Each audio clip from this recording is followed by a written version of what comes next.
하나님 아버지, 오늘도 주님 앞에 나와 예배드리게 하시니 감사합니다. 조용히 주님 앞에 섰습니다. 말씀 속에 하나님의 음성을 듣기 원합니다. 주님, 우리의 짧은 인생이 날마다 고통과 염려 속에 사는 삶이 아니라 항상 기쁨과 감사가 넘치는 축제의 인생이 되게 하여 주옵소서. 우리 각자에게 친히 말씀하는 귀한 시간 되게 하옵소서. 주님의 도움을 구하며 예수님의 이름으로 기도하옵나이다. 아멘.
기도로 여는 하루, 수지 기쁨의 교회를 섬기는 김원태 목사입니다.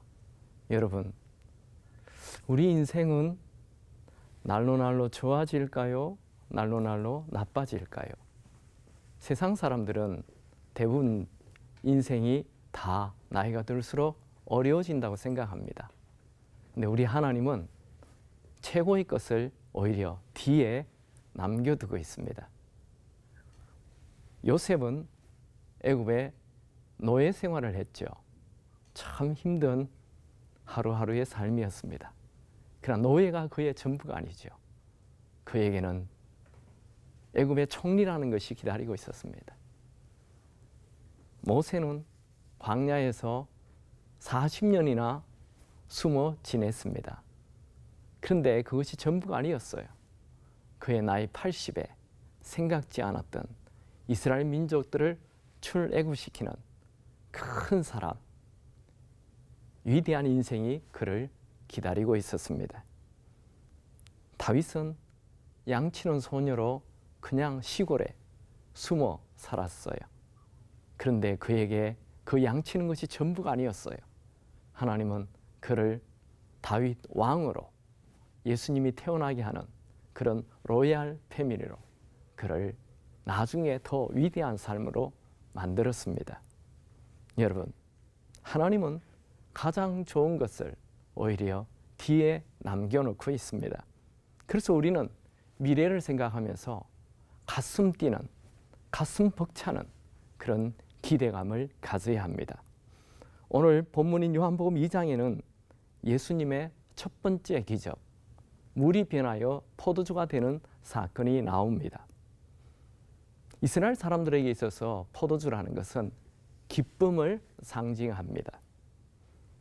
우리 인생은 어쩌면 이 가나 혼인잔치에 파장한 혼인잔치처럼 인생이 점점 힘들어지고, 처음에는 참 기뻤는데, 혼인잔치가 처음에는 기뻤죠?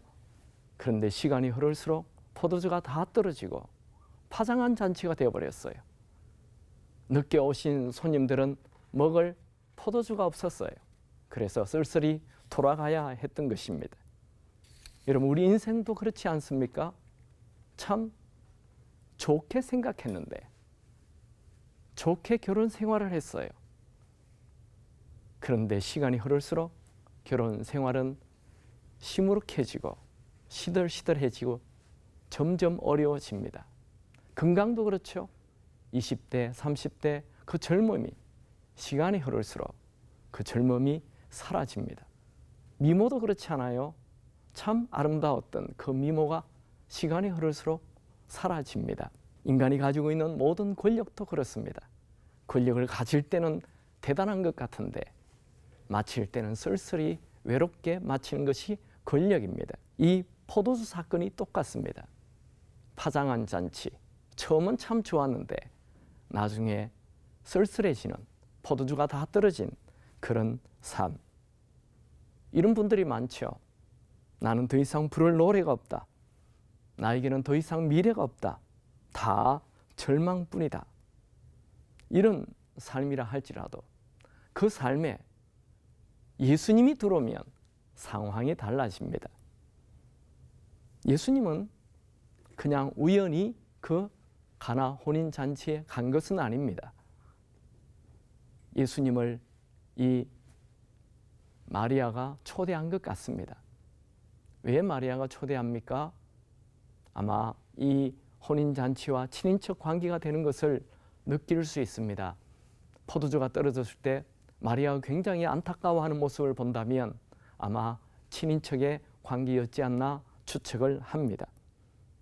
어쨌든 예수님은 포도주가 떨어졌을 때 이 포도주를 어떻게 좀 해달라고 마리아가 요청할 때 그 요청에 응하지요. 여러분, 예수님은 오늘보다 내일을 더 좋게 해주시는 결정적인 원인이 됩니다. 우리 인생은 나이가 흐를수록 결정적으로 좋아질 수가 없습니다. 그런데 내 삶에 예수님이 들어오시면 결정적으로 달라집니다. 그래서 내일이 기대가 되는 거지요. 여러분, 여러분의 인생에 예수님이 주인으로 들어오셔서 결정적으로 달라지는 그런 삶이 되기 바랍니다. 누가 내일을 기대합니까? 세상 사람들은 내일을 기대할 수 없습니다. 그러나 예수님이 주인 된 사람은 예수님의 주인이 되기 때문에 내일을 기대할 수 있는 것이지요. 프랑크 라이트라는 건축가는 그의 자서전에 이런 글을 썼습니다. 한 기자가 찾아와서 선생님의 설계 건축물 중에 가장 마음에 드는 게 무엇입니까? 그는 망설임 없이 다음과 같이 말했습니다. 그 다음 작품이지요. 여러분, 우리는 이 작품을 만드는 사람처럼 오늘보다 내일이 더 좋아진다? 내일이 더 훨씬 나은 미래가 나타날 것이다? 어떻게 그렇게 자신만만한 대답을 할 수 있을까요? 네, 내가 주인 되면 그런 인생은 오지 않습니다. 그러나 예수님이 내 주인이 된다면 완전히 다른 미래가 열리는 것이죠. 예수님은 그 가나 혼인잔치, 파장한 잔치에 처음에는 손님이었어요. 그런데 포도주가 떨어지자 포도주를 걱정해야 하는 사람은 그 포도주를 연 연회장이 걱정을 해야 하는 것이죠. 예수님이 그 가나 혼인잔치의 연회장이 된 것입니다. 그래서 예수님이 주인이 되었어요. 그 혼인잔치에. 그러자 예수님은 물을 변하여 포도주로 만들었어요. 그래서 이전보다 더 나은 포도주, 더 신나는 포도주가 되었습니다. 연회장의 분위기가 확 달라졌어요. 제가 이스라엘 사람들에게 포도주는 기쁨을 상징한다고 했죠.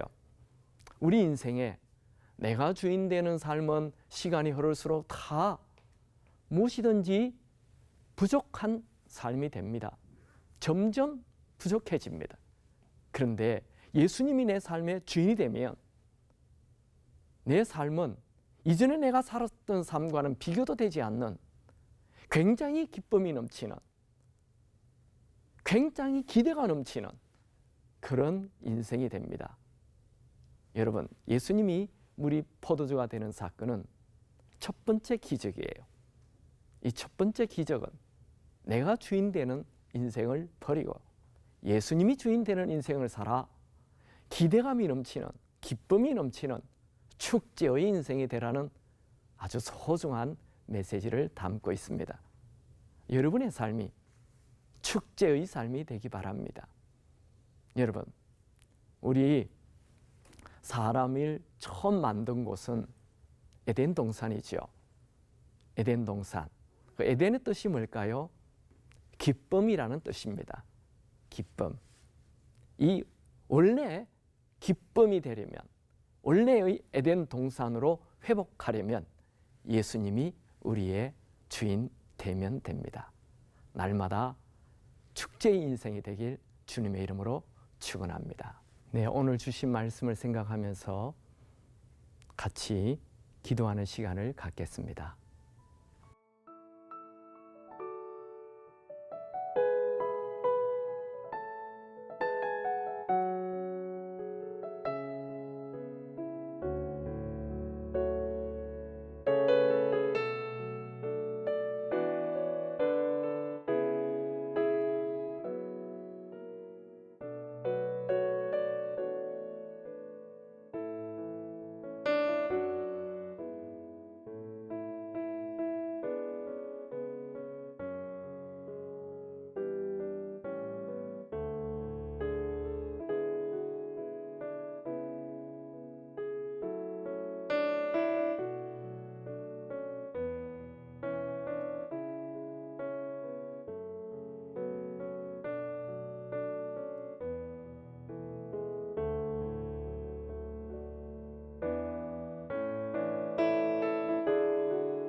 하나님 아버지, 물이 포도주 되는 사건을 보면서 내 인생에 내가 주인 되어 그렇게 메마른 인생 살았던 것을 알게 되었습니다.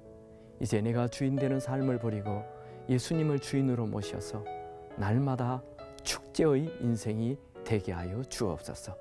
오늘보다 내일이 더 기대되는, 미래에 대한 기대가 넘치는 그런 삶이 되게 하옵소서. 예수님의 이름으로 기도하옵나이다.